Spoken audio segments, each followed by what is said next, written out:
most of the schools that we did at the end said it was their favorite professional development ever. Like, why can't we be doing this all the time?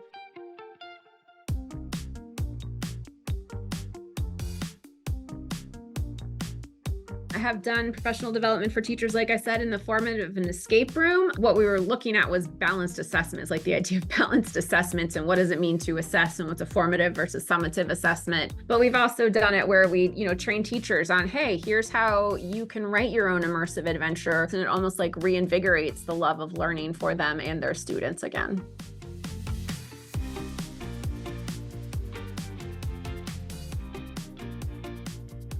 We actually did a version of the online breakout room / escape room. So there was a website that everybody had to start at. And the very first thing they had to do was to figure out how to get into the website. So you'd have an artifact they had to look at, they had to study, and then based upon that artifact, they would be able to discern the answer to a Google form lock, right? So instead of using real locks, we just put it on a Google form, and you can require certain key phrases or whatever to be put in order to have the form be submitted. And then once the form is submitted, then you put the link to the next web page on there. And there was another artifact they had to look at, and so on and so forth until they get to the end. We said, look, the teams that are successful are the teams who don't try to do it by themselves, the teams who say everything out loud, because if you're thinking it but you're not sharing it, you can't build upon what other people's ideas are. So you have to be talking to each other the whole time. And it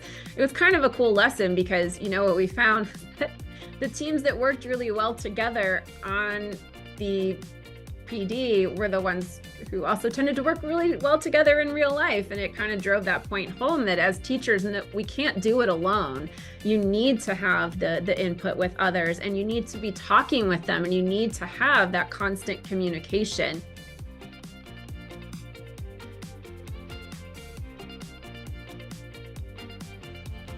The majority love it.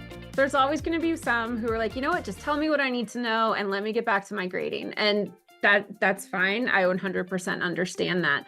But the idea of using some sort of immersive adventure in professional development really does get at those tenets of adult learning theory, right? That it's collaborative, that they are using their expertise in some way. And then especially if they are helping to shape the way that, the story or the professional development or whatever is going, that's that relevance for them in real life as well.